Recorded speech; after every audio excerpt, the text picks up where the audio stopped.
लिखे सारे अज तक चले आते।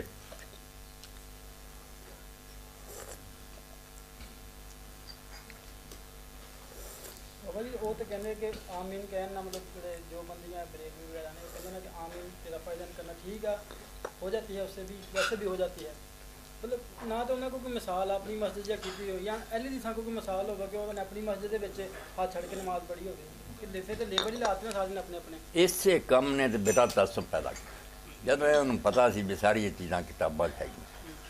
हूँ इमाम बुखारी हुई सारे जगह के उस्तादा ने एक बहुत बड़े इमाम है सुफियान इब्ने उयैना, बहुत थम मैं सुनना उन्होंने जो पढ़ी दा किसी नमाज रफा दैन कर लेंगे किसे छड़ देंगे। इनू सुन्नत गैर मुकदा समझ कि चंगी गल, किसी के दिल भी नफरत ना पैदा। जो एक करन वाले बन गए उन्हें आख्या छड़ती ना, दूजिया ने सौं खा ली जे कर लिया ना असी बन जाना चमार। पता सारे आलमां नूं भी वो भी लिखा तो भी लिखा, गिरोह नहीं छड़ दे। मेरे सिर्फ इसे तो खिलाफ और किसी को कोई दलील नहीं, कोई गल नहीं कर सकता।